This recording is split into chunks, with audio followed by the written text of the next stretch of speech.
para os colegas, que a UFJF fez tanta parte assim da minha formação, desde a graduação. Aí no fundo o pessoal consegue ouvir bem? Então qualquer dúvida, qualquer momento, vocês podem interromper, fiquem à vontade para fazer comentários, não é nada muito formal, não, é mais uma conversa, uma troca de conhecimentos sobre o que eu fiz na minha trajetória acadêmica, que estou trilhando novos caminhos agora na zoologia. Quando me convidaram para vir falar um pouquinho sobre as pesquisas, as coisas que eu tenho feito, eu fiquei pensando, né? Puxa vida, e agora, qual parte eu vou explorar, eu vou conversar com eles? Uma das coisas que sempre me perguntam, até os colegas de departamento, mas com que você trabalha realmente, né? É difícil a gente se colocar numa caixinha ou estabelecer um perfil muito claro sobre o que a gente trabalha. Eu costumo dizer que na vida acadêmica, ela tem muito reflexo das oportunidades que a gente tem durante, né, a nossa formação. Lógico que quem faz biologia se encanta por várias coisas ao mesmo tempo e não é muito difícil você encontrar pessoas que trabalhem com botânica, zoologia, ecologia aquática e ao mesmo tempo quer trabalhar especificamente com o micro-organismo. Então é uma carreira muito diversa e a gente acaba refletindo um pouco dessas possibilidades durante a graduação e na pós-graduação. Mas, diretamente, eu vou contar um pouquinho sobre essa trajetória do plâncton e como tudo começou. Quando eu fui fazer o meu mestrado, assim que eu terminei a graduação, eu tive a oportunidade de trabalhar com lagos, entender dinâmica de lago, como é que os lagos são formados, se a forma do lago influencia na dinâmica da movimentação de massa d'água. E eu, como boa bióloga, eu não gostava só da parte física, né? Eu queria saber dos organismos. Como será que os organismos respondem a essas dinâmicas, a essas mudanças? E aí eu tive a oportunidade de trabalhar com lagos na Amazônia, entendendo um pouquinho sobre como o plâncton respondia à sazonalidade, à mudança no curso de inundação. Depois disso, já no doutorado, o nosso laboratório aprovou um grande projeto que visava estudar processos, né, ciclos biogeoquímicos em reservatórios de hidrelétrica. Foi então que eu me aventurei a expandir um pouco a escala de observação e entender essas respostas biológicas em escalas um pouco maiores, né, na paisagem. Mas nunca abandonei completamente o plâncton. E aí surge um grande paradigma na minha vida. Durante o doutorado, a oportunidade que eu recebi e que me convidaram, um desafio, na verdade, seria conhecer o fundo dos sistemas. E aí eu caí da coluna d'água por sedimento e fui trabalhar com processos no fundo, com as comunidades bentônicas, com os processos de mineralização. E aí eu abandonei um pouquinho a fase plâncton e fui estudar um pouco mais a fase bentônica.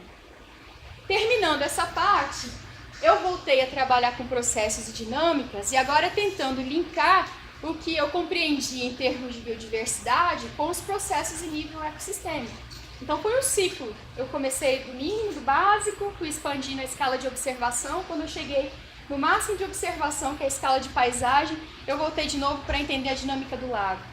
Então sempre ligando, né, esses processos com as performances dos organismos e como eles estão relacionados. Isso para vocês entenderem um pouco sobre o que a gente vai conversar, que é funcionamento de sistemas. Por isso, diversidade funcional. Então, nessa minha trajetória, eu tive uma vida no plâncton, depois eu fui para o sedimento, e aí depois eu voltei para o plâncton e eu fico nesse looping, assim. É difícil de, né, dividir a sua trajetória em antes e depois. É tudo durante, misturado ao mesmo tempo. E hoje eu vou trabalhar com vocês, mostrar um pouquinho da minha fase planctônica. Espero que vocês gostem e em outro momento a gente fala sobre a fase bentônica. Mas antes de iniciar, é preciso a gente fazer, né, recordar aí o que a gente entende como sendo plâncton. Aí as pessoas vêm com música, né, falam, plâncton é um bichinho que vive na água, aí outros falam, não é bichinho, é alga, não, é bactéria. E aí é difícil chegar a uma conclusão do que é o plâncton. Vamos ver se eu consigo trazer uma definição melhor para vocês. Sim, eles são microscópicos, são pequenininhos, vivem na água, mas quando eles se juntam, a gente consegue ver até do espaço. Então, essa aqui é uma foto da NASA, onde nós podemos observar essa movimentação de massas, né, através da corrente de plâncton. Então essa corzinha que a gente pode observar aqui também diz respeito a uma parte do plâncton que é composta por organismos fotossintetizantes. Então essa cor verdinha provavelmente, né, ela é uma resposta das condições ambientais e da presença do plâncton nos ecossistemas aquáticos. Então o microscópico se torna macroscópico em grande escala quando eles se juntam. Aí vem aquela história, né, de que juntos somos mais fortes e aqui juntos somos visíveis em larga escala. O plâncton está presente em todos os ecossistemas aquáticos, né? Lagos, rios, riachos, lagoas, fossas. Aqui a questão do ambiente marinho, né? Os estuários. Então, a cada pocinho de água, vocês estiverem aí no caminho, persistindo por algumas horas ou um dia, vocês provavelmente, se forem coletar e levar ao microscópio, vocês vão encontrar micro-organismos que fazem parte do plâncton. Quando a gente trabalha com o plâncton, é sempre discutida aquela questão de que tudo está em todos os lugares, né? Aquela teoria do Bhaskara. Ou seja, pela ubiquidade, a capacidade desses organismos por serem tão pequenininhos e dispersarem a longas escalas, estarem presentes em todos os lugares. Então, isso explica um pouco, né, a existência desses micro-organismos em todos os ecossistemas aquáticos. Até na água mineral, né, se vocês deixarem lá em casa, naqueles frascos, né, um recipiente, e tiver contato com a atmosfera, com o ar, no finalzinho ali vocês vão encontrar um verdinho em volta do frasco. Aquilo ali provavelmente é plâncton crescendo, porque as condições são favoráveis ali naquele frasco. Se a gente fosse, né, estudar um perfil de um ecossistema aquático, onde estaria o plâncton? Ele estaria aqui, que a gente chama de região liminética. Então aqui nós temos a região mais próxima aqui do litoral e aqui a região liminética, o que seria em ecossistemas marinhos um mar aberto, né? Mais distante um pouco das margens. Por que aqui é fácil da gente encontrar o plâncton? Porque o plâncton são organismos diminutos que estão dispersos na massa d'água e eles não conseguem vencer as correntes, né? Eles são os drifters, eles acabam boiando, né? Se movimentando ao longo dessas correntes, dessas movimentações de massa d'água. Então eles não conseguem controlar o posicionamento no ecossistema aquático. E normalmente eles estão na coluna d'água um pouquinho abaixo aqui, né, da superfície, para poder realizar suas interações tróficas, fazer conexão e relações ecológicas com outros organismos. Então, região liminética. Essa aqui seria a definição formal que a gente tem para plâncton, né? Se vocês forem lá no Google, entrar na Wikipedia, provavelmente vocês vão achar algo parecido. Então essa palavra, ela é de origem grega, né? Vem de planctos, plâncton, que se refere a esse grupo de organismos que fica derivo, ou seja, disperso ali na coluna d'água. Então eles não têm esse controle sobre as marés, sobre as ondas, os ciclos, né, de movimento de massa d'água ao longo do dia, ao longo das estações. Eles estão ali dispersos, sujeitos a essas movimentações do sistema. A gente tem uma grande infinidade, né, de organismos que compõem o plâncton. Então todos esses organismos diminutos que estão à deriva fazem parte do plâncton. Plâncton de água doce, plâncton de ambiente marinho. A gente também tem uma escala, mesmo que microscópica, desses organismos. Então aqui nesse trabalho a gente consegue fazer uma relação, uma analogia dos organismos que compõem o plâncton com coisas macroscópicas que a gente consegue dimensionar. Os micro-organismos aqui estariam em escala, né, de micrômetros e aqui nas coisas macroscópicas nós temos em escala de metros.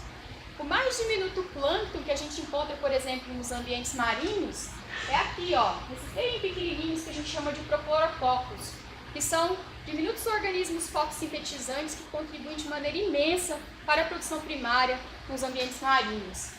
E se a gente colocasse numa escala microscópica, ele teria então a dimensão de um peixe, né, um tamanho médio. Vejam que tem escalas aqui que variam, aqui não está todo mundo, né, dimensionado de acordo com o tamanho, mas o maior seria aqui do que a gente pudesse comparar a ilha de Manhattan, ou seja, lá nos Estados Unidos, a gente tem Nova York, tem a ilha, né, que compõe essa cidade, se comparada com o peixe, olha só a dimensão, né, muitas vezes maior, 10 a quarta, né, maior do que o peixinho que a gente encontra no lago. Então, dentro do mundo planctônico, nós temos esses micro-organismos em escala de 1 micrômetro até organismos em escala de milímetros. Parece que é pouco quando a gente olha no microscópio, mas quando a gente tenta fazer uma relação com coisas macroscópicas, a dimensão é muito grande. Então, imaginem vocês que as relações que esses organismos têm entre si e com o sistema muda bastante a cada dimensão de tamanho. Como que eu posso classificar de acordo com a produção ou como eles adquirem, né, os recursos? Então, os mais famosos aí seriam o fitoplâncton, que são os produtores primários, aqueles que conseguem captar energia luminosa e processar e transformar em biomassa através da fotossíntese. O zooplâncton, que formaria já os consumidores primários, que vão se alimentar dessas algas. Mas nós temos também o bacterioplâncton, o virioplâncton e outros tipos de plâncton. No ambiente marinho, por exemplo, nós temos animais que têm uma fase da vida aqui no plâncton, que é o chamado meroplâncton. E em uma determinada época, ou de acordo com o processo de desenvolvimento, ele passa então a habitar o bentos, mas ele teve uma fase no plâncton. Então, não necessariamente os organismos habitam o plâncton durante toda a fase de vida. Aqui um exemplo da importância, né, do plâncton no processamento da matéria orgânica. Então essa figurinha sintetiza o que a gente chama de microbial loop. Como que os micro-organismos ajudam a processar a matéria orgânica e transformar, né, esses elementos, esses nutrientes de volta para o sistema para ser consumido diretamente por outros organismos. Então vejam que os bem pequenininhos, em escala microscópica que a gente chama de picoplâncton, são esses que mais diretamente ajudam a devolver a matéria orgânica para o ambiente aquático. Eles também formam comunidades dinâmicas, ou seja, apesar de eles não conseguirem vencer as correntes, eles conseguem se locomover minimamente dentro da coluna d'água. Imagine que, por exemplo, em uma escala de profundidade, os oceanos são muito profundos e não chega a luz até lá no fundo, como se daria a vida de um organismo que faz fotossíntese? Ele precisaria captar o mínimo de luz possível para poder sintetizar a biomassa, né, a matéria orgânica na forma de biomassa. Então tem que ter uma capacidade de flutuar na coluna d'água e ficar pertinho de onde a luz está chegando. Então eles conseguem regular através de estruturas que fazem com que eles se desloquem minimamente na coluna d'água. E aí o produtor primário, né, as microalgas, sobem um pouquinho para captar energia luminosa, mas junto com ela vem o predador, vem o consumidor primário, que migra sabendo que ali tem disponibilidade de recursos. Então é onde vai estar a comida, precisa se locomover um pouco mais. Então nós temos essas dinâmicas que são reguladas de acordo com a disponibilidade de recursos. Na coluna d'água eles também conseguem mudar o seu posicionamento. Alguns possuem flagelos ou estruturas, né, que ajudam a modificar esse posicionamento. Outros, como as algas, têm estruturas que se chamam aerótopos, como se fossem bolsinhas de ar, que eles inflam e aí conseguem, né, subir para a superfície e depois eles diminuem o volume dessa bolsa de ar e conseguem voltar para o fundo. Então eles regulam, né, esse posicionamento através dessas estruturas. Por que o plâncton então? Como é que o plâncton chegou a me fascinar, a me encantar tanto durante a minha formação? Eles são organismos muito antigos, né? Quem estuda a origem da vida na biologia sabe que surgiu a partir de organismos microscópicos que a gente acredita ser o que hoje, né, a gente tem um parente que seria o plâncton. Então ele tem estrutura ou traz informação de um período muito antigo de formação da Terra.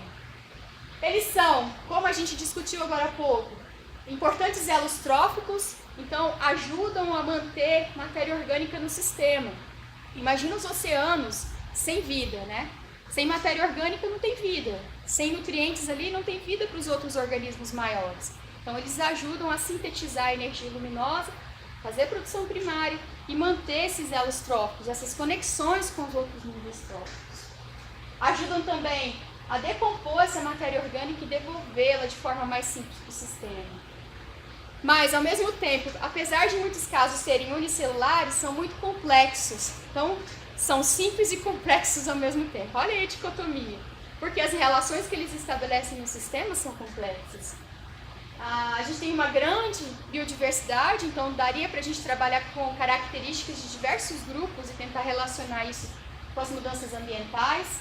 possuem um ciclo de vida bem curto, né, de horas a dias. Então, pensando num experimento de laboratório, onde a gente queira observar processos ou mudanças, né, comportamentais, fisiológicas, daria para a gente trabalhar bem usando eles como modelo de estudo. Eles são pequenos, então a gente consegue, com beckers, né, com frasquinhos, criar condições favoráveis para o crescimento desses organismos. E eles podem, em muitos casos, serem também utilizados como bioindicadores do sistema. Então, plâncton é um bom modelo de estudo. Incentivo vocês a trabalharem com plâncton também. E são lindos, né, gente? Não tem como não achar isso muito bonito, né? Aqui nós temos exemplos dos produtores primários, uma de desmídia, uma de atomácea, com malda verde. Aqui nós temos a famosa Daphnia, né? A pulga d'água, que é bonitinha, não tem como não gostar. Se vocês pegarem um sistema onde as condições estejam, né, em equilíbrio, tenha nutriente suficiente, água suficiente, passando um frasquinho na água e olhando contra a luz, vocês vão ver pontinhos brancos, né, se mexendo na coluna d'água. Provavelmente serão as Daphnias, né, que compõem aí a maior parte da biomassa do plâncton de água doce, por exemplo. Aqui nós temos os copépodos, né, com um ciclopoida, que também são famosos aí, se a gente for fazer um censo dos organismos mais abundantes nos ecossistemas aquáticos, esses aqui são os consumidores primários mais abundantes, tanto em ambiente de água doce quanto em ambiente marinho. Mas e aí, Simone? Falou bastante do plâncton, falou onde ele vive, o que ele faz. Qual seria essa relação desses micro-organismos com o sistema como um todo? Você me disse que começou a trabalhar com um lago, e aí? Dá para relacionar o pequenininho com o todo? Como é que você faz isso? Dá, e muita coisa para fazer. Tem hora que a gente não esgota de tanto trabalho, de tantas perguntas a serem respondidas em nível planctônico. Como eu disse para vocês, eles são a base das teias alimentares, né? Fazem aqui a fotossíntese, os produtores primários. Essa biomassa, então, é consumida pelos consumidores primários, que é passado para os consumidores secundários e assim por diante. Então, se a gente fosse olhar, né, todas as interações que esses organismos fazem na coluna d'água, a gente teria uma gama de possibilidades. Cada setinha ali representa um tipo de interação. Ou seja, nós não teríamos esses estágios de vida dos organismos maiores se a oferta de alimento não fosse suficiente, se essas relações não existissem. Por quê? Em muitos casos, nós podemos ter muito de um organismo ou outro, mas lembrando que existem especificidades, né? Que o alimento, ele não pode ser abundante só de um tipo, tem que ter uma diversidade, e a diversidade de alimento promove a diversidade de recursos para diferentes espécies. Então essas interações são muito, muito importantes. Então são pequenininhos. Aqui numa escala, né, de observação da relação do alimento até o seu destino final, a gente tem aqui o plâncton, o nanoplâncton, a bactéria, né, o crio, que vai servir de alimento para todos esses animais e chegar até esse grande indivíduo aqui, que consome praticamente plâncton durante a sua fase de vida. Então veja a quantidade de plâncton que tem que ser consumida para poder gerar um organismo com tamanha biomassa, né? Chega a ter toneladas. Então, olha lá, os diminutos fazendo grandes processos no ecossistema. Contribuem, como eu disse para vocês, para ciclar esse nutriente. Então, eles captam energia luminosa na forma de biomassa. Essa energia serve de recurso para os consumidores primários, que é o zooplâncton. Mas esse zooplâncton, ele também tem excretas, ele morre, assim como as algas também morrem. Toda essa biomassa aqui vai ser, então, degradada pelas bactérias, em interação com os vírus, né? Os ciliados, que eu não posso esquecer aqui também, que fazem parte do plâncton, não foram citados, mas são muito importantes. Então, eles ajudam a decompor e a transformar esses nutrientes de volta para os outros organismos. Eles participam de regulações muito interessantes, que a gente chama de regulações de cascata trófica. As relações de bottom-up, de baixo para cima, ou ascendentes, e top-down, de cima para baixo. Então, por exemplo, aquela história que a gente trabalha durante a graduação. Se a gente remover um predador de topo, o que será que vai acontecer em menor escala com os micro-organismos? E ao contrário, se tiver muita gente lá embaixo, o que será que vai promover no predador de topo? Então tem uma série de processos em sequência, por isso cascata, que fazem com que esses organismos estejam muito ligados. Aqui é um exemplo de top-down. Quando a gente remove o predador de topo, a gente tem um efeito no próximo nível trófico. Na ausência do predador, esses organismos aqui na sequência vão responder aumentando sua biomassa, se reproduzindo mais, deixando mais descendentes, então a população cresce bastante. Crescendo esses organismos, eles vão precisar de mais recursos, então eles vão se alimentar mais do zooplâncton. Aí a biomassa, né, o número de indivíduos de zooplâncton responde de que maneira? Eles são muito predados, então diminui a população. E liberando esse consumidor sobre o recurso, nós temos um grande crescimento desses organismos na base da cadeia alimentar. Então eles crescem em resposta, né? Não tem muita predação, reproduz muito, deixa muito descendente e acaba gerando uma grande biomassa no sistema. São também considerados excelentes bioindicadores, também em relação a essas mudanças tróficas, mas em mudança direta, a disponibilidade de recurso, né? Então, em ambientes onde a gente tem uma grande quantidade de nutrientes, a composição desses organismos, ela reflete essa disponibilidade de nutrientes. Aqui em ambiente marinho, a gente tem, por exemplo, uma grande contribuição dos crustáceos, das diatomáceas, quando a condição de muito nutriente é persistente. Quando nós temos uma baixa, né, disponibilidade de nutriente no sistema, quem vai dominar? O picoplâncton. Por quê? Eles são pequenininhos, eles têm o que a gente chama de uma alta taxa, uma alta razão superfície-volume. Tem muita superfície para um volume pequenininho. Então eles otimizam a captação de recursos, eles conseguem pegar de forma mais eficiente esse recurso do sistema. E aí nós temos os tunicados, né, e outros organismos que interagem com esses produtores primários. Além disso, eles têm que se adaptar e são também selecionados por condições ambientais, como as mudanças, né, no fluxo de nutrientes, as movimentações de massa d'água, na presença de predador, da temperatura. Então, é uma série de condições que ajudam a gente a ter a composição do plâncton dessa forma. Eles, em larga escala, contribuem também para as mudanças climáticas. Vejam vocês que se a gente tem condições que favorecem a decomposição, essa decomposição vai gerar subprodutos como metano. E esse metano ele pode ser, sim, difundido na coluna d'água e da coluna d'água para a atmosfera. E quem ajuda nesse processo todo são os micro-organismos que fazem parte do plâncton também. Então eles ajudam a transformar a matéria orgânica na coluna d'água e essa transformação pode gerar CO2 e metano para a atmosfera. Então eles contribuem. Por quê? Esses dois componentes são importantes, tanto que a gente faz aquela relação de carbono equivalente, CO2 equivalente. Não sei se vocês já viram aqueles relatórios do IPCC. Todos os cálculos são feitos contabilizando quanto de carbono está na atmosfera, quanto está na coluna d'água, para poder saber a contribuição dos ecossistemas aquáticos. Isoladamente, vamos assim dizer, né? Mas imaginando que eles estão inseridos na paisagem, então também existem outros fatores ali, como o uso, ocupação do solo, como é que é a concentração de nutrientes no sistema, que ajudam a gente a explicar esse fluxo, se vai para a atmosfera ou se sai da atmosfera e vai para o ecossistema aquático. Considerando essa relação dos nutrientes, nós temos um processo muito famoso que vocês já devem ter ouvido durante a graduação, que é o processo de eutrofização. O que seria a eutrofização? A eutrofização é a chegada de nutriente para o sistema. Cadê? Vou colocar essa figurinha aqui. Então, chega nutriente para o sistema, principalmente fósforo e nitrogênio. Esses nutrientes vão favorecer, né, a presença de micro-organismos fotossintetizantes, que são as microalgas, que fazem parte do plâncton, o fitoplâncton. Essas algas que têm capacidade de otimizar, né, essa captação de recursos, elas vão vencer competição com outros competidores e vão crescer, né? Vão aumentar a sua população no ecossistema aquático. Por isso que quando a gente vê um sistema eutrofizado, normalmente está verdinho.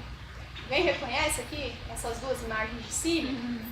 É um lado próximo da gente aqui, né? Que está sofrendo com o processo de eutrofização. Então lá tem muito nutriente, esse nutriente chegou em condições favoráveis, como luminosidade boa, né?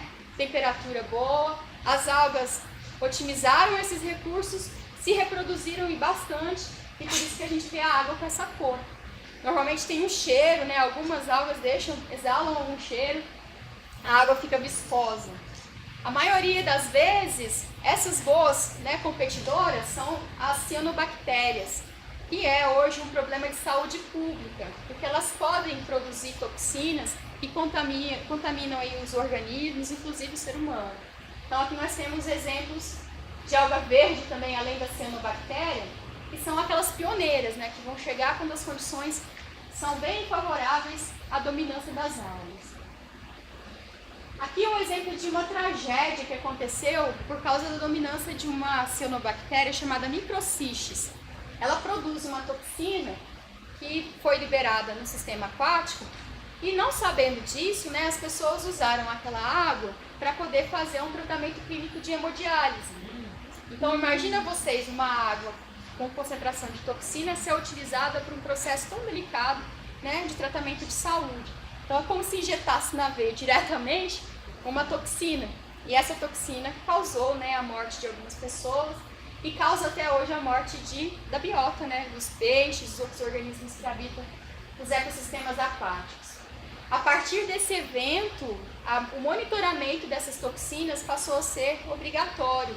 Então toda a água que é utilizada, né, para consumo humano, para dessedentação animal, ela deve ser monitorada, e a presença, né, de altas concentrações dessa toxina é um alerta, ó, não oferece mais essa água para os seus animais e nem consome, porque ela está contaminada. E aí a gente passa a pensar, por que será que isso acontece? Será que é do dia para a noite? Será que o ser humano tem alguma coisa a ver com isso? Porque essas algas sempre estiveram aí, elas fazem parte do sistema, elas não são um problema em si.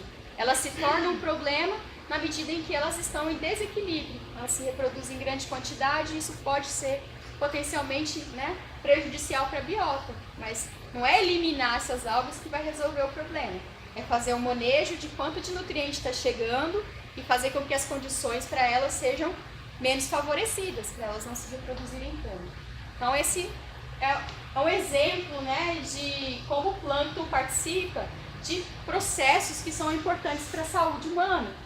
E aqui, não sei se vocês já ouviram falar, nós temos uns estudos que fazem essa relação, né, de condições ambientais com os serviços que o ecossistema presta, né? Ou seja, de como a gente obtém recursos dos ecossistemas e quais recursos são importantes da gente manter para manter relações de suporte, de abastecimento, regulação do clima, por exemplo, culturais. Então, se a gente fosse colocar numa lista tudo que a gente tem de graça do ecossistema, a gente chegaria numa lista imensa, né? Ou seja, manter essas condições em equilíbrio é importante para a vida de diversos organismos, mas também para a nossa vida. Então, o plâncton participa de processos que ajudam a gente ter um clima moderado, ter água de boa qualidade para a gente consumir, estoque de carbono na natureza. Então, conhecer o plâncton ajuda a gente também a entender processos em larga escala. E aí, o que será que a gente pode entender de biodiversidade e, com isso, entender o funcionamento dos ecossistemas? Não sei se vocês já ouviram falar desse projeto, né, que se chama Tara Ocean. Foi um projeto assim muito grande. Então, os pesquisadores velejaram por todos esses trajetos que estão aqui nessa linha verde e branca. E eles foram coletando informações sobre cada estação de coleta, pegando água, vendo quais os organismos que estavam lá. E eles publicaram um trabalho em uma revista, né, um periódico muito importante na área acadêmica, que é a Science. Eles mostraram resultados fantásticos de uma biodiversidade nunca vista no plâncton. Então, tem muito mais espécies do que a gente imagina. Isso é um paradigma também, né, da situação atual da ciência. A perda de biodiversidade, uma velocidade em que a gente não é capaz de inventariar todas essas espécies que ainda são desconhecidas para a ciência. E eles trouxeram essa reflexão com relação à tamanha biodiversidade dos oceanos, que a gente nem esperava que fosse, né, 3, 4, 5 vezes maior que já se tinha conhecimento. E por que eles fizeram isso e o que isso muda em termos de processos dos ecossistemas? Por que aquelas espécies estão lá? Eu disse para vocês que elas podem estar em qualquer lugar, tudo está em qualquer lugar. Mas será que tudo está em qualquer lugar ao mesmo tempo? Sob as mesmas condições? E aí a gente chega em uma das teorias ecológicas que a gente chama de teoria dos filtros ambientais. O que seriam filtros ambientais? Ou seja, as espécies estão em todo lugar, mas o ambiente acaba contribuindo por selecioná-las. Elas não estão todas ao mesmo tempo em todos os lugares. E o que seria esse filtro? Seria um filtro mesmo, a gente pega como se fosse um funil, né? Ou a gente tivesse uma malha selecionando organismos. Os organismos que passam por esse filtro são aqueles que estão mais adaptados àquelas condições ambientais, são mais favorecidos por aquelas condições ambientais. E os que ficariam retidos são aqueles que não conseguem tolerar aquelas condições naquele momento. Então a gente tem diferença de biodiversidade, isso ajuda a explicar essa diferença. E o que ocasiona essa diferença? Podem ser vários fatores, né, ecológicos, por exemplo. Às vezes a espécie está aqui e não lá no Polo Norte por causa de condições de tolerância. Mas pode ser também que ela não tenha capacidade suficiente de dispersar e chegar até o Polo Norte. Não significa que ela não pode se adaptar, pode ser que ela consiga se adaptar. Mas o filtro de dispersão agiria aí, ela não conseguiria chegar até essa condição ótima. Ou a temperatura seria um fator limitante. Todos os outros fatores são atendidos, ela consegue se dispersar, mas a temperatura seria um limitante para ela. Então seria um filtro ambiental, que faria com que aquela espécie não ocorresse lá, por exemplo. E ainda existe um terceiro filtro, que a gente chama de filtro de interações. Seria a competição, por exemplo, né, com outras espécies que teriam condições mais adaptadas, a predação. Então todos esses processos ajudam a gente a manter uma larga biodiversidade nos sistemas. E além disso, que a gente diria aqui que seriam processos naturais, nós temos hoje em dia os processos induzidos por ações humanas. Então, às vezes, uma modificação antrópica no sistema faz com que não mais os requisitos sejam atendidos para aquelas espécies estarem lá. Então, existem vários estudos tentando entender como esses filtros funcionam, se eles funcionam todos ao mesmo tempo, se é fácil distinguir um do outro, quando que a competição é mais importante do que as condições locais, ou se as duas juntas ajudam a explicar a biodiversidade. E aí nós temos várias teorias, uma das mais importantes é a teoria de metacomunidades. Como a gente tem composições que mudam em sistemas heterogêneos e ao mesmo tempo esses sistemas eles mantêm uma parte que é similar, como é que pode ser diferente e similar ao mesmo tempo, né? Algumas espécies que coexistem e outras que não coexistem nos sistemas heterogêneos, numa mesma área, numa mesma região, por exemplo. Então, é nesse ponto que estão as discussões sobre biodiversidade no plâncton, na teoria das metacomunidades. Aqui foi um exemplo, né, de um trabalho que nós desenvolvemos no Pantanal. Então, não sei se vocês já viram fotos aéreas da região do Pantanal, que é uma planície de inundação. No período de seca, né, a gente tem uma grande fragmentação de ecossistemas aquáticos. Tem lagos que a gente fala que são formatos de ferradura, né, que são lagoas pequenininhas, lagoas temporárias, mas que no período da cheia estão todas conectadas. Então seria um bom modelo de estudo para entender o que quais as condições ambientais fazem com que no período de seca, quando esses sistemas estão desconectados, a gente tenha composições de plâncton diferentes. Então a expectativa, né, a hipótese é de que durante a seca, isolou o sistema, os fatores locais vão agir sobre as comunidades e vão ajudar a explicar. Porque aqui em um lago a gente tem 20 espécies com essas características, no outro a gente tem 5 com características muito distintas. Então, esses modelos de estudo são importantes para ajudar a esclarecer essas relações ecológicas. E aí nós chegamos à conclusão, né, tentando separar cada um desses fatores ambientais, que realmente o sistema, as condições locais ali de cada lago, vão contribuir mais para a composição daquelas espécies que estão no sistema. Ou seja, por mais que seja uma escala reduzida, o tipo de solo, ou a quantidade de matéria orgânica que está chegando em cada lago, né? O tipo de iluminação que chega, o tipo de competição com as árvores que estão no entorno, ou a disponibilidade de luz para aquelas algas, vai ajudar a explicar por que aqueles micro-organismos estão em maior quantidade em determinados lagos e não em outros. E lógico, também respondendo, né, a essas mudanças de sazonalidade, de curso de inundação. Aqui nós fizemos um trabalho considerando também o vírus, né? O viroplâncton e as bactérias. Então, em escalas ainda muito menores, a gente consegue ver um efeito da hidrodinâmica. Ou seja, as mudanças no fluxo, né, na quantidade de água que está chegando no sistema, a quantidade de luz que chega no sistema, uma vez que a água sobe e aí menos luz consegue penetrar, ajuda a explicar essa composição das espécies nos ecossistemas aquáticos. Então, a gente entendeu. O plâncton é pequeno, é visto do espaço, junto faz uma grande movimentação de recursos no sistema aquático e são geridos, né, por processos locais, regionais, globais, que são filtros ambientais que ajudam a selecionar a biodiversidade nesses sistemas. Então, a biodiversidade seria importante? Como é que isso ajuda a explicar a dinâmica, os ciclos biogeoquímicos, a disponibilidade de recursos no sistema? Esse trabalho aqui, de 2012, foi uma síntese realizada tentando transformar essa informação de biodiversidade em respostas em larga escala de ecossistema. Por quê? Quando a gente trabalha em nível de taxonomia, por exemplo, a gente não consegue contabilizar o quanto que mais espécies é mais importante para o equilíbrio do ecossistema. Só esse número a gente não consegue sensibilizar, por exemplo, tomadores de decisão. Em algum momento da vida, vocês devem ter se perguntado, conversado com um colega que não trabalha na área de ciências biológicas, a importância de se manter uma espécie no sistema. Alguém deve ter alguma vez perguntado, por que perder uma espécie é um grande problema? Será que se eu perder só uma, está tudo bem? Se eu perder duas, está tudo bem? Quando que isso vai passar a ser algo significativo para mudar o sistema como um todo?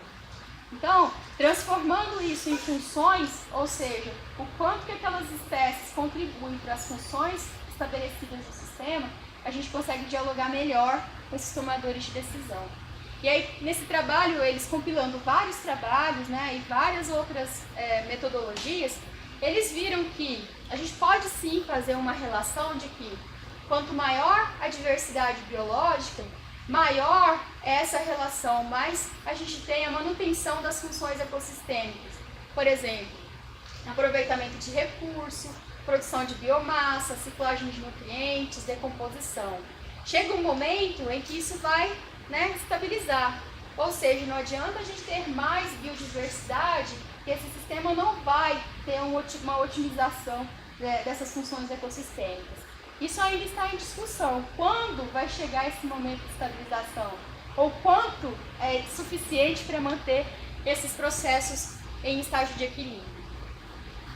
E aí a gente chega finalmente na função, na parte funcional, né, da nossa palestra de hoje. Como é que essas espécies, né, a biodiversidade ajuda, né, nesses processos de funcionamento do sistema? E como que elas respondem a essas alterações ambientais? Foi o que eu falei agora para vocês, né? Na natureza a gente tem uma rica biodiversidade e a gente não consegue contabilizar o que se perde com a perda dessas espécies em muitos casos. A gente não consegue expressar em termos funcionais, vamos assim dizer, o que significa perder uma espécie do sistema. Normalmente o que se vinha fazendo era se utilizar índices. Um dos índices mais famosos era o índice de riqueza. Então a gente ia num fragmento, por exemplo, né, trazendo aqui um exemplo de ambiente terrestre, num fragmento de área e contabilizava 2 espécies. Ia no segundo fragmento e também contabilizava 2 espécies. E aí a gente poderia dizer que, ok, esses 2 sistemas são praticamente iguais, porque ambos possuem 2 espécies. A riqueza é a mesma? Mas será que com isso a gente consegue informar o que essas espécies estão fazendo no sistema? Pode ser que no fragmento 1 a gente tenha 2 aves. E pode ser que no fragmento 2 a gente tenha uma ave e um predador de topo. E aí? Será que se eu perder essa ave aqui, vai ter o mesmo efeito do que se eu perder esse predador de topo nesse segundo fragmento? Como a gente vai expressar isso só dizendo informação com respeito à riqueza? A gente teria que expressar o que esses organismos fazem e qual a contribuição deles para esses processos que existem nesses 2 fragmentos.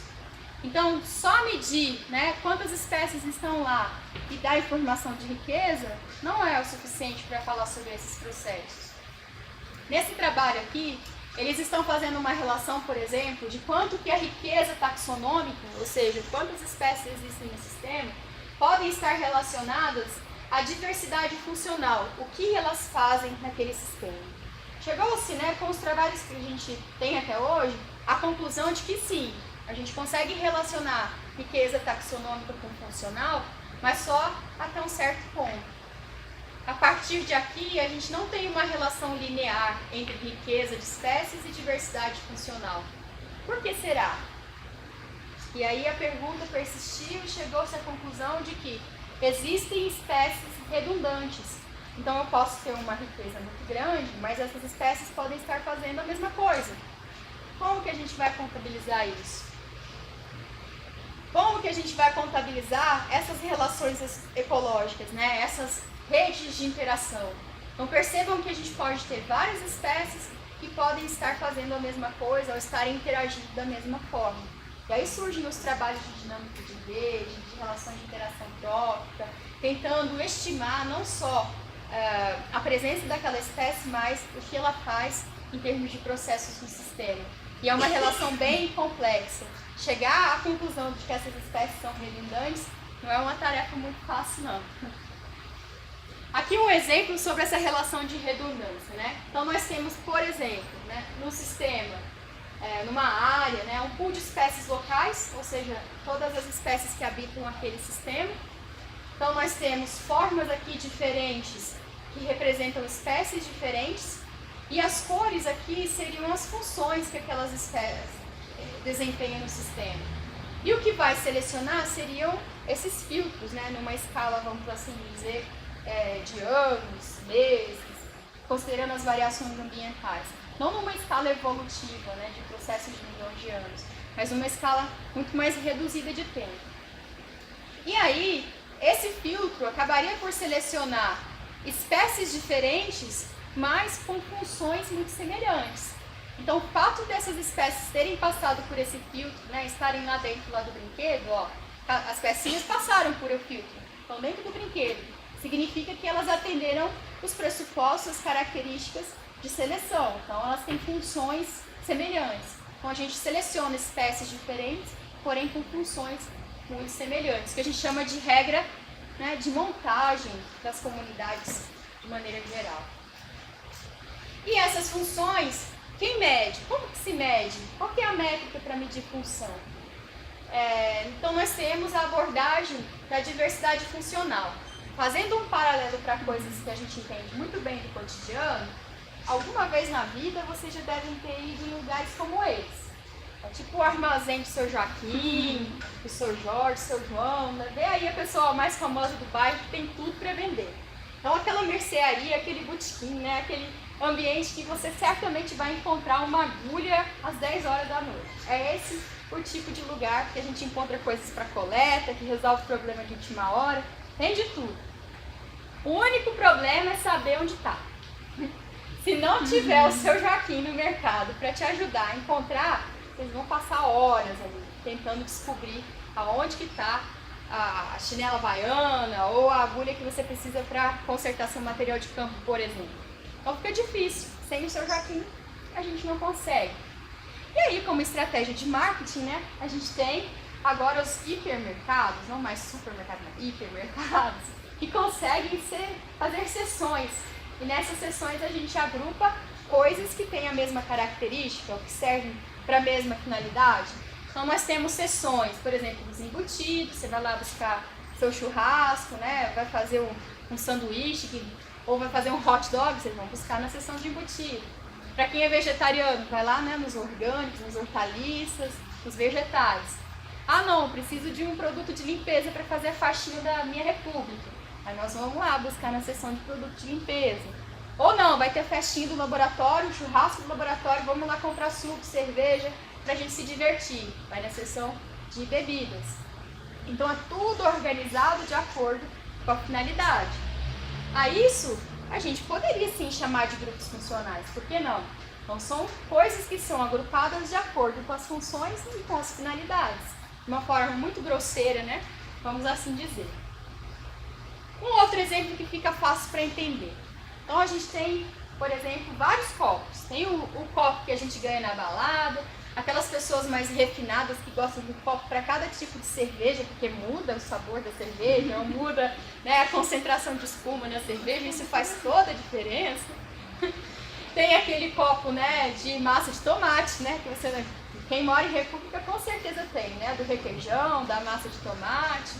Tem o copo plástico, né, que a gente pega no momento que a gente não tem a canequinha para tomar o café do Jazz, aí tem que usar o copo plástico. Mas o que todos eles têm em comum? Desde o mais requintado até o mais simples de todos, tem a mesma finalidade. São utilizados para se tomar líquidos, né? Beber água, suco. Então, apesar das características externas e da composição, eles têm a mesma finalidade. Esses organismos podem ser usados como um exemplo, né? Apesar das suas peculiaridades morfológicas, evolutivas, fisiológicas, comportamentais, eles podem participar de um processo que seja comum a todos. Por exemplo, eles podem ajudar a modificar a matéria orgânica, a transformar essa matéria orgânica para os outros organismos consumirem. Então, eles ajudam no processo importante de ciclagem de nutrientes.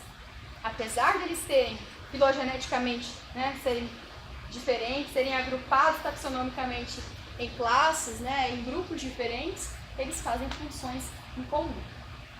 Só que essa ideia, né, de funcionamento, ela não é nova, não. Ela já vem lá desde a Grécia Antiga, onde se tentava fazer classificação, por exemplo, das plantas. Tudo começou com os vegetais, né, com os vegetais superiores, com as plantas. Então, o Teofrasto foi o primeiro a tentar classificar as plantas de acordo com a densidade do tronco e com a sua altura. Independente da espécie, independente se produzia flor, se produzia frutos, se tinha alguma outra característica intrínseca dessas plantas. Era uma característica funcional. Depois, o famoso Charles Hilton para a ecologia, né, que tentou organizar essa biodiversidade toda, todos esses organismos, de acordo com a sua função no nível trófico. Então, nós temos os produtores primários na base da pirâmide, depois consumidores primários, secundários, terciários e assim por diante. Então, ele usou a capacidade de consumir o recurso como característica para colocar os organismos em cada uma dessas caixinhas. Também é uma estratégia funcional. E aí a gente chega na definição formal do que seria a diversidade funcional. Essa aqui é que a gente encontra nos livros, nos artigos, e que a gente tenta trabalhar de forma mais plausível no dia a dia. Então seria o valor, né, a abundância dessas espécies no sistema, a variação na sua composição e as características que vão influenciar o que elas fazem no sistema e o funcionamento desse sistema. Então, essas são as características que a gente tem que levar em consideração. Quem está lá, quanto desses que estão lá é representativo e o que eles estão fazendo. São essas perguntas que a gente consegue responder. E como que a gente faz no dia a dia? Qual que é o passo a passo? A primeira coisa é estabelecer essas características importantes que a gente chama de atributos ou traços funcionais, que podem ser características fenotípicas, ou seja, né, morfológicas observáveis, podem ser comportamentais, fisiológicas. Então, a compilação dessas características ajuda a gente a entender a performance das espécies no sistema e em quais processos elas estão participando. Então, não é só característica morfológica, tem característica também fisiológica, comportamental, e a gente pode trazer um pouco de genética aqui também, sem entrar um pouco na diversidade filogenética. E o que seria performances para o plâncton, né? Nós temos organismos que são fotossintetizantes, ambos são. Porém, esse aqui, na ausência de recursos para poder fazer fotossíntese, consegue captar a energia de uma outra forma. E são os organismos que a gente chama de mixotróficos. Eles conseguem pegar diretamente a matéria orgânica do sistema sem ser por via de fotossíntese. Então, esse aqui tem uma performance diferente desse organismo, apesar de ambos fazerem parte do plâncton e ambos terem potencial de produzir a matéria orgânica. Então, a performance que faz com que esse organismo capte recurso de forma indireta é importante ser contabilizado, porque quando a luz não chegar, pode ser que esses organismos passem a dominar o sistema. Então, a gente consegue meio que prever quais características são importantes quando uma mudança ambiental ocorre. Temos uma infinidade, né, de outras espécies aqui do fitoplâncton. Vejam que a gente tem as diatomáceas, que são bem maiores, né, mais pesadas, que vão para o fundo. São normalmente aquelas que estão presentes nos riachos. Temos aquelas filamentosas, que conseguem captar mais luz, são boas antenas de luz. Temos aqui os bem pequenininhos, né, cadê aqui? Formam colônias ou cenóbios, aqui separei o cenóbio. Tá pra cá. Aqui formam aquelas colônias com mucilagem, né, que ajuda elas a se manterem unidas e a se movimentarem na coluna d'água. Então são estratégias, performances que são desempenhadas de acordo com a presença de uma característica. Essa daqui, por exemplo, como é que será que ela vai ser consumida pelo zooplâncton? Provavelmente, essas aqui podem ser mais fáceis de serem consumidas do que essa. Olha o tamanho dela. Vai ser mais difícil consumir. Ou, se for consumido, vai ter que ser aos pedacinhos. Então, o organismo vai ter que ter características que favoreçam esse consumo desse recurso. Se ele não tiver um aparato bucal adequado para consumir, ele não vai conseguir consumir. Então, acaba que essa característica desse organismo muda também a resposta e o elo de ligação com o próximo organismo da cadeia plâncton. Outra coisa importante, então aqui nós temos dois organismos que fazem parte do zooplâncton. Os dois podem ser encontrados nos ecossistemas aquáticos. Esse aqui é muito comum de ser encontrado em ambiente marinho e esse aqui muito comum de ser encontrado em ambiente de água doce. Esse aqui é um copépodo calanoide e aqui a gente tem uma Daphnia magna. Os dois, com o mesmo tempo de vida, obtêm recursos de forma diferente. A Daphnia, por exemplo, consegue crescer, em termos de biomassa, muito mais rápido do que esse copépodo calanoide, porque ela tem uma otimização da assimilação desse recurso. Além de tudo, ela precisa de mais fósforo no sistema para ela crescer nessa velocidade. Então, apesar de os dois fazerem parte do zooplâncton, consumirem alga, um consome melhor do que o outro. Um assimila mais rápido o recurso do que o outro. Então, essas características têm que ser levadas em consideração, não só a caixinha que eles pertencem, né, que é o zooplâncton. Outros atributos importantes, por exemplo, será que o fato de ser fêmea favorece a sua predação? Será que algum feromônio, algum comportamento que o macho ou a fêmea desempenhem pode favorecer o seu consumo em relação ao organismo do sexo oposto? Então, isso também é um atributo que deve ser levado em consideração na hora de fazer essas relações ecológicas. Em qual fase da vida será que esses organismos são mais ou menos consumidos? Será que existe uma estratégia de sobrevivência que favoreça com que o organismo seja mais consumido na fase larval do que na fase adulta? Será que, se tiver um consumo maior na fase larval, quanto tempo vai demorar para essa população se restabelecer no sistema? Então, todas essas estratégias, fase de vida, ciclo de vida, estágio de vida, comportamento, fisiologia, né, sexo, devem ser contabilizadas para se fazer toda essa relação funcional. Então, nós pegamos atributos que são, muitas vezes, das populações, né, cada população. Depois, esses atributos eles podem ser agrupados para a gente entender nível de comunidade. E aí a gente chega a um atributo médio que representa essa comunidade, para que a gente possa comparar uma comunidade com a outra, com as relações que elas estabelecem em sistemas diferentes. Então, é uma forma de se comparar esses atributos em diferentes sistemas. E aí, com esses atributos, a gente consegue saber duas coisas com relação à funcionalidade do sistema. Será que a presença de determinado atributo ou a relação desempenhada por esses organismos causa um efeito no sistema? Vamos supor que naquele exemplo da cascata trófica, a gente remova os produtores primários. O que isso vai causar no sistema? Ou a gente remova a espécie dominante, que tem maior abundância. O que será que isso vai causar no sistema? Será que a quantidade de carbono transformada na cadeia trófica vai ser a mesma? Provavelmente ela deve sofrer uma alteração.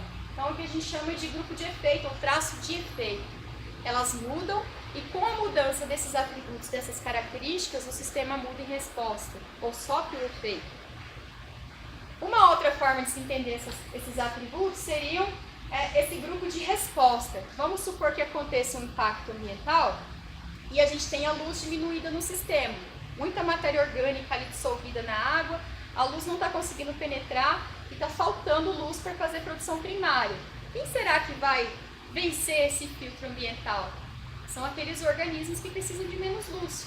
Então, eles acabam mudando a composição das espécies, da comunidade muda em resposta a essas mudanças ambientais. Então, é o que a gente chama de traços de resposta e traços de efeito. Se a gente quiser entender essas relações, a gente precisa estudar quais são os atributos que vão sofrer ou vão dar sinais dessas mudanças ambientais. Então, se a gente conseguir entender a pergunta, ter ela bem clara na mente, eu quero saber o que é o efeito de um impacto, como um lançamento de rejeito num ecossistema aquático, vai trazer em termos de ciclagem de nutrientes. Aí vocês pensem, quais são os organismos que estão lá? Quem que vai ser favorecido, quem que vai ser menos favorecido com essa mudança ambiental? E aí a gente consegue estimar o que vai acontecer em termos de ciclagem de nutrientes. Um exemplo mais básico, né, de um ambiente terrestre que talvez seja mais próximo da nossa realidade ou de quem não trabalha com o sistema aquático. Então nós temos aqui uma comunidade de abelhas, né, lá na colmeia, e aí a gente tem, por exemplo, o lançamento de agrotóxicos. O que vai acontecer com essa população ou com a comunidade de uma forma geral, incluindo várias populações? Será que todas as abelhas vão ser afetadas da mesma forma? Pode ser que algumas sejam mais do que outras, e aí isso funcionaria como um filtro também, selecionando aquelas espécies que vão sobreviver porque tem tolerância àquele tipo de distúrbio ambiental. E elas vão continuar desempenhando as suas atividades, só que pode ser que a gente perca muito com aquelas que foram perdidas, porque existe uma especificidade, não são todas as abelhas que polinizam todas as flores. E aí, quanto que se perde de polinização quando se perde 90% da biodiversidade de abelhas? A gente consegue fazer essa conta se a gente conseguir saber antes, depois, durante e depois, por exemplo, do surgimento daquele distúrbio que é o agrotóxico. Então a gente perde a biodiversidade e junto com ela a gente perde funções ecossistêmicas muito importantes. Para o plâncton é a mesma coisa. A gente pode ver essas características também, né, não só na comunidade, na população, como a gente pode ver também em nível de indivíduo. A gente consegue ver, por exemplo, o tamanho do bicho se mudou, significa que ele está consumindo menos recursos, menos biomassa incorporada. Por que será? Está faltando alimento para ele? Tem algum distúrbio alimentar ou ambiental que está fazendo com que ele se alimente menos? Ou que ele cresça menos, se desenvolva menos? Isso a gente consegue compreender, por exemplo, se há uma mudança comportamental, se com esse menor tamanho ele se reproduz menos, por exemplo. Então a gente consegue ver os efeitos das mudanças em nível de indivíduo e quais as implicações em nível de ecossistema. Então a gente pode trabalhar em diferentes escalas, no indivíduo, na população, na comunidade e no ecossistema. O que seria no ecossistema? A gente trabalharia com fluxos, né? Tem uma infinidade de traços, gente. Isso aqui, por exemplo, é só um resuminho do que a gente pode ver com o plâncton. Por exemplo, evitar predador, o tipo de perda, a taxa de ingestão de carbono, nitrogênio e fósforo, né, na dieta, o metabolismo dos organismos, como que eles se reproduzem, qual taxa de crescimento dessa população. Todas essas coisas ajudam a gente a entender sobre esses processos. No final, a gente faz uma tabela como essa, contabilizando aquelas características, aqueles atributos que são contínuos, a gente vai lá e mede um por um dos organismos, anota aquela medida média para a população e coloca aqui, para a espécie 1, o tamanho, maior dimensão linear do corpo dessa espécie, em média, a gente mede aí uns 30, 40, até mais organismos, foi esse. E faz para todo mundo. E outros são binários. Ele apresenta um flagelo, então é uma característica importante para a gente entender a dinâmica no sistema. Não, ele apresenta uma carapaça de sílica. Então, quando falta sílica no sistema, ele vai ser prejudicado, de certa forma. Então, assim que a gente anota esses atributos funcionais da comunidade. E aí a gente chega num problema. Às vezes o biólogo, né, a gente tende a anotar tudo, quer fazer da forma mais refinada possível para poder separar um do outro. E a gente chega num problema grave. Por quê? Às vezes, se a gente tem muitos traços, a gente aumenta a singularidade daqueles organismos. Eles passam a ser tão diferentes que a gente não consegue ver o que eles têm em comum. E se a gente tem poucas características, essas espécies passam a ser todas redundantes, todo mundo faz a mesma coisa. Então tem que ter um equilíbrio entre o que é importante anotar de diferença e o que não é tão importante assim. Então não é fácil essa etapa da nossa medida. Né? Como é que a gente faz isso de forma prática? A gente pode fazer aquelas medidas que eu mostrei para vocês, que são contínuas, mas também a gente pode fazer categorias. Um exemplo aqui de categorias são os grupos funcionais que a gente tem, por exemplo, para as microalgas, para o fitoplano. A gente tem aqui esses grupos, 7 grupos, e dependendo das características, né, dessas espécies, a gente coloca numa caixinha ou em outra. Só que aí tem mais um grande problema. Vamos supor que vocês vão à feira e vocês vão lá e compram uma manga. Essa manga está meio laranja e meio verde. E você só tem a opção de chegar em casa e colocar na gaveta de frutas das frutas verdes e na gaveta de frutas das frutas laranja. Qual gaveta vocês vão colocar? Na de verde ou na laranja? Espera amadurecer e vai na laranja. Esperar amadurecer, mas pode ser que não amadureça nunca. E aí coloca onde? Então, existem organismos que se encaixam em mais de um grupo. E aí fica difícil você separar, né, o que é de um grupo e o que é de outro. Então, a gente estabelece medidas mais contínuas, né, específicas. Tem todo um gradiente entre uma caixa e outra, e não só ali, nessa ou naquela exclusivamente. E a gente vai contabilizando essas características e a gente transforma todas essas características numa informação unidimensional. Mas, na verdade, ela é multidimensional. São várias características que vão fazer com que aquela espécie seja daquela forma. Então, a gente tem o que a gente chama de espaço funcional multidimensional, uma combinação de atributos. E aqui, como se a gente fosse comparar todos esses atributos e colocar as espécies para ver quem é mais próxima de quem. Esse verdinho representa esse espaço multidimensional, cada bolinha azul representa uma espécie. Nessa situação aqui dispersa, significa que o fato dessas espécies estarem equidistantes ou uma mais distante do que a outra, que elas têm características que são muito diferentes, ou seja, elas não se sobrepõem, elas têm características funcionais diferentes. Ao passo que se a gente olha essa outra figura, elas são todas agregadas, uma em cima da outra. Então elas têm muitas coisas em comum, muita semelhança. Então elas tendem a ser espécies mais redundantes no sistema. E como é que a gente chega a essa figura aqui? Então tem matemática no meio, tem estatística no meio, sinto dizer, a gente não foge dela, né? Todos os parâmetros são calculados por meio, né, de todas essas fórmulas, esses pensamentos matemáticos que nos ajudam tanto no dia a dia. Então foram desenvolvidas métricas, onde a gente consegue saber naquele espaço multidimensional a distância de uma espécie em relação à outra. E aí a gente consegue medir essa distância em linha reta, né? Então a gente pode ver par a par a distância de uma espécie em relação à outra.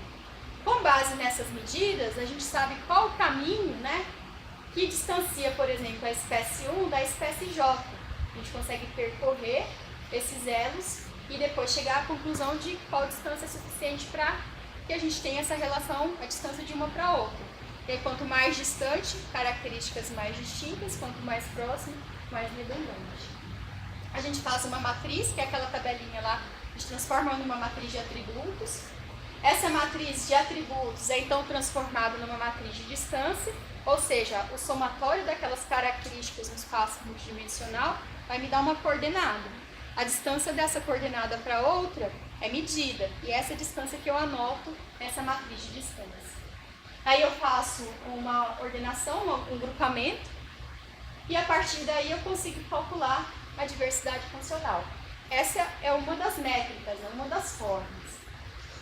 E aí, quanto maior for esse valor de diversidade funcional, mais complementares são essas espécies, ou seja, elas fazem características que se somam e não se sobrepõem. E quanto menor esse valor, mais redundantes seriam essas espécies. Uma outra métrica, que não a distância, né, par a par das espécies, seria o que a gente chama de envelope, vamos assim dizer. Então, naquele espaço multidimensional, é como se a gente tivesse um envelope que incorporasse todas as espécies. E aquele volume ocupado por todas as espécies seria o valor da minha diversidade funcional. Não mais a distância par a par, seria um volume, né, em mais de uma dimensão. É o que a gente chama de volume multidimensional.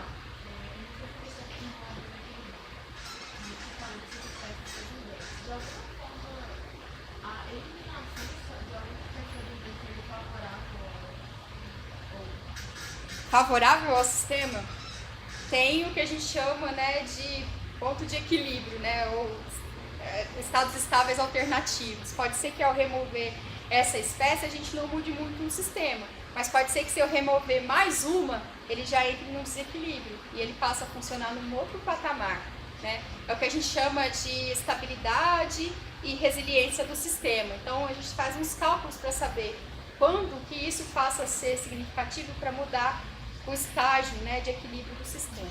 Eu vou mostrar mais um exemplo aqui, Yasmin, eu acho que vai ficar fácil. Mas aqui eu só estou dizendo assim, tem várias métricas para se calcular o que é redundante ou o que é muito diverso. E uma seria esse envelope e a outra par a par. Aqui nesse trabalho, por exemplo, a gente viu que são 26 lagos ao longo, né, do rio Trombetas, que é um afluente do rio Amazonas. Ele fica lá no Pará, é uma das áreas de estudo muito procuradas, né, muito conhecidas, muito estudadas pelo grupo da limnologia. E aí nós fizemos a avaliação desses atributos funcionais e com eles a gente conseguiu ver como que seriam as respostas dessas espécies no período de águas altas e de águas baixas. E fizemos essa relação também com a diversidade, mas medindo a riqueza. E aí a gente viu que só com a riqueza a gente via grupos, né, aqui representados por esses envelopes tracejados, que não se sobrepunham. Então dava a entender que eu tinha composições muito diferentes no período de águas baixas, no período de águas altas. Mas quando a gente olhou para as características funcionais, havia uma sobreposição. Ou seja, apesar de terem espécies com identidades diferentes, elas estavam fazendo coisas parecidas, elas eram redundantes. Então havia redundância funcional dessas espécies no sistema. E só com a taxonomia a gente não conseguiria captar. Aqui, por exemplo, tem um pouco a ver com a questão que a Yasmin levantou. É um exemplo que traz em consideração não só esses atributos taxonômicos, morfológicos, mas também o quanto daquelas espécies estão presentes, a abundância das espécies. O quadradinho azul representa espécies redundantes no sistema. Então aqui todo o sistema é representado por esse envelope, cada forma dessas representa uma espécie. Então chegou uma espécie nova no sistema, mas ela era muito redundante, então ela não mudou o funcionamento desse sistema. Nesse de cima, o quadradinho era maior, ou seja, elas eram bem abundantes, enquanto que no quadradinho de baixo elas tinham uma abundância menor. Então, independente da abundância, não houve uma mudança de forma funcional, das características funcionais do sistema. Nesse lado aqui, nós temos espécies novas chegando no sistema que mudam a conformação, ou seja, essa espécie mudou a forma como os recursos são transformados no sistema. Ela foi uma espécie significativa para mudar a composição funcional, mas também não respondeu, ter mais ou menos dela não mudou esse formato. No entanto, existem espécies que a quantidade delas no sistema importa muito. Então aqui, nesse caso, essas redundantes não vão mudar muito. Mas quando a gente chega ao passo que a gente tem essas espécies muito diferentes que vão introduzir funções novas ou mudar as funções já existentes, a abundância delas muda um pouquinho. Então, ser mais abundante, ela muda o que as outras espécies que estavam ali estavam fazendo. Então, elas mudam funcionalmente a sua ação, a ação do sistema e a ação das outras espécies que estavam no sistema. Então, pondera as abundâncias das espécies no sistema. Esse trabalho a gente fez naquele lago que eu mostrei para vocês, vou evitar falar nomes para não gerar polêmica, que estava eutrofizado, cheio de cianobactéria, e a gente queria ver se a presença dessa cianobactéria mudava a composição funcional do consumidor primário, que seria o zooplâncton. Então aqui nós temos as dáfnes, aqui é um exemplo de um rotífero. E a gente viu que teve uma mudança muito drástica. A composição que antes era equilibrada entre os dois passou a ser agora dominada por rotífero. E até os rotíferos vai chegar um momento em que eles vão responder em termos de funcionamento ao sistema, ou seja, vão funcionar, manter o equilíbrio do sistema, mas vai chegar um momento em que eles não vão tolerar mais a grande disponibilidade de cianobactéria no sistema e a funcionalidade acaba diminuindo um pouco. Então eles têm uma parte de tolerância e ao passar, né, esse limiar de tolerância, eles já não conseguem mais manter as funções ecossistêmicas. Aqui a mesma coisa que acontece quando a gente tem a introdução de espécies exóticas, né, que elas podem causar um distúrbio no sistema, mudar as relações das outras espécies, causar mudança, por exemplo, nos filtros ambientais, e a gente tem índices que vão ponderar essas relações da introdução de espécies exóticas.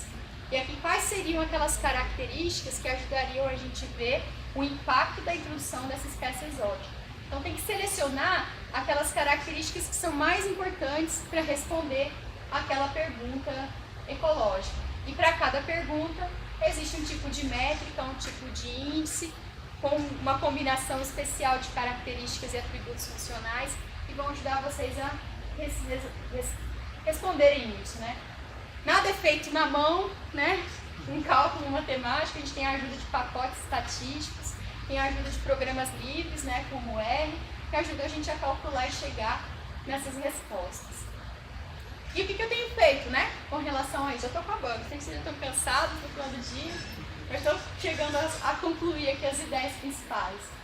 Então nós temos um trabalho que está sendo feito para responder, né, essas mudanças em nível de comunidades para o zooplâncton.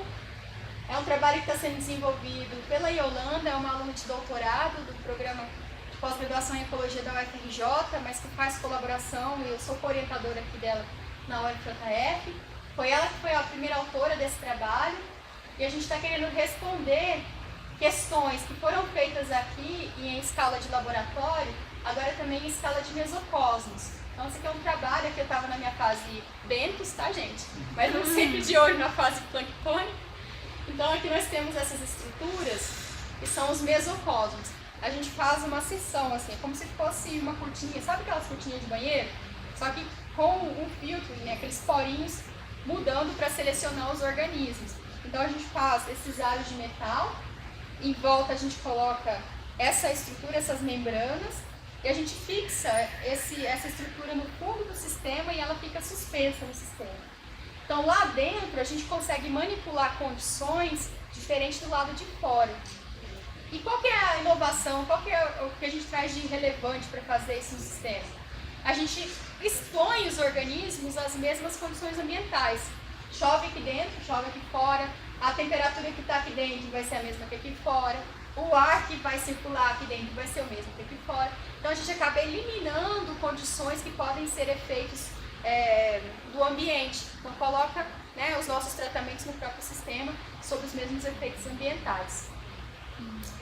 E a Yolanda trabalhou com o efeito do distúrbio por meio do rejeito de bauxita, também, né, além da eutrofização do rejeito de bauxita, e agora a gente quer fazer esses experimentos em larga escala, em lagos e em outros ecossistemas aquáticos. Então ela tem várias perguntas, né, que ela vai tentar simular em menor escala e depois extrapolar para condições que a gente encontra na realidade, que diz respeito ao distúrbio, né, por meio do lançamento de rejeito, e como que as comunidades respondem à presença desse distúrbio. Será que vai ter relação, eles vão se adaptar mais, ou o filtro vai funcionar mais para um do que para outro? Quais atributos funcionais são selecionados? Quais atributos de efeito, quais atributos de resposta a esse impacto? Temos a Patrícia, ela está lá no fundo, quem quiser depois conversa com ela, pode ir lá acompanhar os trabalhos dela, né, Patrícia? Estou sempre precisando de ajuda.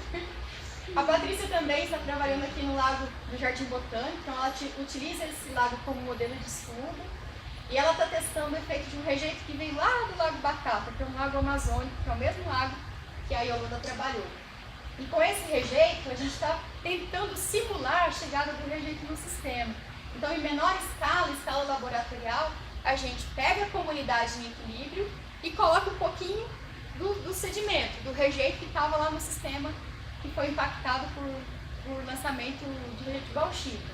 E aí, como é que será que as comunidades respondem a isso? Será que como diminui a luz aqui, a gente vai ter dominância de organismos mixotróficos? que não vão mais fazer fotossíntese e vão ter matéria orgânica direto do sistema? Será que eles vão respirar mais? Será que eles vão mudar a produção primária? Se mudar a produção primária, a gente muda a dinâmica, né, de carbono. A gente muda quanto de biomassa ou quanto de contribuição para os próximos níveis próprios. Então, em escala menor, a gente consegue isolar fatores e fazer perguntas mais direcionadas. Temos a Natália é uma aluna de iniciação científica, está terminando a graduação, alguns de vocês devem conhecer, está se preparando aí para a pós-graduação, e ela fez o monitoramento, né, junto com uma equipe lá do laboratório, em 3 PCHs, pequenas centrais hidrelétricas. Essas PCHs estão em cascata, né, ao longo aqui do Paraibuna, e ela quer entender a dinâmica da comunidade planctônica. A gente viu durante esse monitoramento que teve uma mudança drástica na composição das espécies. Antes a gente tinha uma dominância de diatomáceas, que são aquelas com carapaça de sílica, e agora a gente passa a ter uma dominância de alga verde. E essas espécies, elas têm características, atributos funcionais muito distintos. O que será que mudou no sistema quando mudou a composição dessas espécies? Então, são essas perguntas que a gente está tentando responder. Vejam que ela já fez várias outras perguntas. Não é de se espantar quando se tem um aluno empolgado, né? Principalmente na graduação, que quer fazer um monte de coisa. E aqui já dá trabalho para ela fazer até o pós-doutorado dela sem problema nenhum. Então, é muito legal quando a gente tem esse envolvimento, né? Essa intimidade com as coisas que a gente estuda. A gente se sente motivado para responder várias coisas. Nesse momento, a gente está tentando criar condições para fazer em escala laboratorial medidas, né, desses grupos, principalmente do zooplâncton, com relação à taxa de consumo, sobrevivência, reprodução, crescimento, porque eles ajudam a gente a entender a transferência de energia para os próximos níveis próprios. Então, é um elo de ligação importante para a gente fazer, principalmente em escala laboratorial. E aí a gente vai trabalhar com esses grupos, né? Quais seriam os traços mais importantes quando a gente quer trabalhar a relação de defesa de predador, aquisição de recursos? Será que o tamanho corporal é importante para ter essa predação de forma mais eficiente? Quais seriam as condições ambientais favoráveis para que esse atributo sobressaísse em relação aos outros? Então são várias coisas que a gente tem que ajustar até começar um experimento em pequena escala. E depois, extrapolar isso para a natureza é ainda um outro desafio, porque na natureza existem outros fatores controlando, né, essas espécies. Existe o que a gente chama de trade-offs, né? Existem outras características que vão enviesar aquela resposta que eu tenho no laboratório. E fazer essa transposição não é uma tarefa muito fácil, não. Então, por que, né, trabalhar com diversidade funcional? Quem sabe vocês se interessam bem trabalhar comigo, a gente está sempre precisando de estudante. Então, é uma medida que possui relação com o funcionamento do ecossistema, tem muito a contribuir para entender o nicho ecológico das espécies, traz insights, ou seja, ideias, e quando a gente extrapola o nível de observação e sai do nível das espécies, a gente consegue ver melhor essa questão da diversidade, possui implicações para a conservação, aí tem a ver um pouco com a pergunta da Yasmin. As limitações, né? Quais e quantos traços a gente ainda não sabe, né, para todos os grupos de organismos, como amostrar isso. Se a gente trabalha com categorias de forma simples ou se trabalha com características medidas de forma contínua. Que escala que a gente deve fazer essa observação, se local, regional, global, depende, né, da nossa pergunta do poder de extrapolação. Como considerar características intraespecíficas, por exemplo, qual fase de vida do bicho eu vou ter que usar, ou da alga eu vou ter que usar? Será que é fase adulta? Será que eu vou tomar medidas morfológicas na fase juvenil? Isso vai interferir muito na resposta que eles vão dar às mudanças ambientais. Eu posso deixar essa apresentação para vocês, aqui algumas referências que vocês podem usar para entender um pouquinho mais sobre isso, de forma bem sucinta, e depois irem aí para os artigos científicos mais robustos, mas ajuda bastante começar por aqui. E eu queria agradecer mais uma vez a oportunidade e ler essa mensagem para vocês que tem sido o reflexo da minha vida hoje em dia, né? Nós nunca cessaremos de explorar e o fim de toda a nossa exploração será voltarmos ao lugar de onde partimos e o conhecermos pela primeira vez. Então eu comecei aqui, voltei para cá Eu comecei com o lago, com os micro-organismos, dei todo esse giro, fui para o Bentes, voltei para o plâncton e eu estou retornando com tudo que eu conheci sobre os organismos para poder explicar as dinâmicas do sistema. Então a vida é um ciclo, assim como na biologia, em todas as fases da nossa vida essas coisas se repetem. Lógico que tem a ver com as nossas escolhas, com as oportunidades, mas quando a gente faz o que gosta, a gente acaba sempre repensando o que a gente fez no início e tendo um novo olhar sobre isso. Então eu agradeço a vocês, espero que tenha clareado um pouco, né, a imagem que vocês têm sobre diversidade funcional. Falei muito, mas é muita coisa para falar de uma vez só, em uma palestra só, mas estou à disposição, quem quiser conversar, vai na minha sala, marca um horário, a gente conversa na cantina, no RU, se vocês tiverem ideias e quiserem aplicar essa abordagem, eu ficarei feliz de ajudar vocês. Obrigada.